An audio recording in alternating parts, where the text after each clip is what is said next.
Let's start with the fact that it is impossible to create something from nothing. I am convinced of this every time I go into the kitchen when my wife is cooking. Although my grandmother said that a real housewife should cook from nothing. After all, any housewife can cook from something. Since the time of the great Indian mathematician Bhaskara, inventors have been trying to invent a perpetual motion machine, using gravity to break the balance of forces around the wheel axis, without applying external forces, which is naturally impossible. The concept of perpetual motion is no longer true, if only because any materials have the ability to wear out. The correct name for such engines is fuelless engines. We understand that the inventors, calling their invention perpetual motion machines, meant that their creation is not powered by external forces. This, of course, is not possible, because no one has yet cancelled the first law of thermodynamics on the conservation of energy and its transition from one state to another.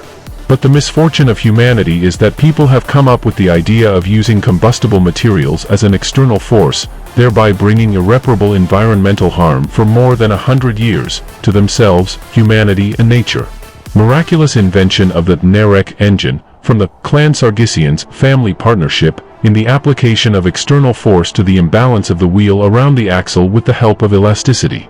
You can, of course, come up with the use of other forces, but hard work over the past 10 years of 35 years of work devoted to the invention of this engine, we settled on the choice of elasticity, that is, pressure, since it is constant and stable. Elasticity does not depend not on the weather, not on the seasons, the sun, the wind, and not even on gravity.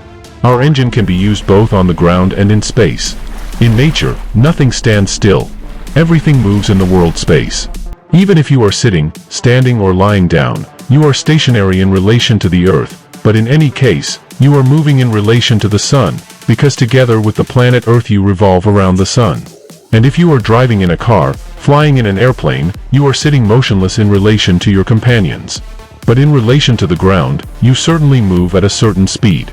Everything is relative, ladies and gentlemen, says Einstein. What is movement? Motion is a consequence of the influence of the elasticity of certain forces on other forces. It turns out that since everything in nature moves, elasticity rules the world. At least, at minimum, our material world. In other words, perhaps all of nature. And for this, let the great minds of mankind break their heads.